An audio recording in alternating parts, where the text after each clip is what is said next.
মহাপরিকল্পনা নিয়ে technical committee কাজ করছে, দ্রুতই প্রকল্পটি বাস্তবায়ন হবে জানিয়েছেন পানি সম্পদ প্রতিমন্ত্রী ফরহাদ হোসেন আজাদ। সকালে কুড়িগ্রামের চিলমারীতে ব্রহ্মপুত্র নদের ভাঙন পরিদর্শন করেন প্রতিমন্ত্রী।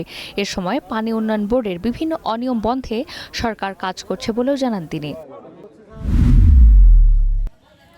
জুলাইয়ের শেষ ২০ দিনে ১৪০০ মানুষকে হত্যা করা হয়েছে মন্তব্য করেছেন আইনমন্ত্রী মোহাম্মদ আসাদুজ্জামান।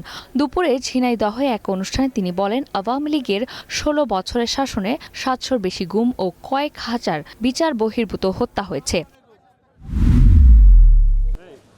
সিলেটে সড়ক দুর্ঘটনায় নিহতদের পরিবারকে ৫ লাখ টাকা এবং আহতদের ৩ লাখ টাকা করে আর্থিক সহায়তা দেওয়ার ঘোষণা দিয়েছে প্রবাসী কল্যাণ মন্ত্রী আরিফুল হক চৌধুরী। দুপুরে Sylhet MAG Osmani medical college হাসপাতালে দুর্ঘটনায় আহতদের দেখতে গিয়ে তিনি এ ঘোষণা দেন।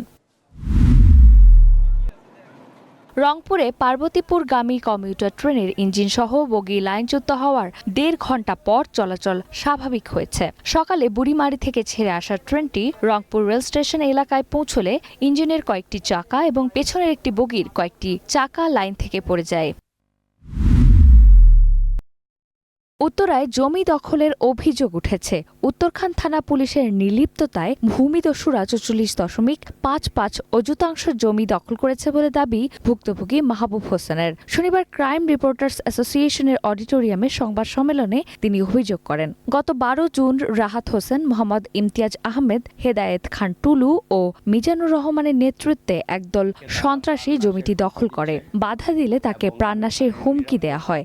জমি উদ্ধার ও জীবনের নিরাপত্তায় সরকারের হস্তক্ষেপ চেয়েছেন তিনি।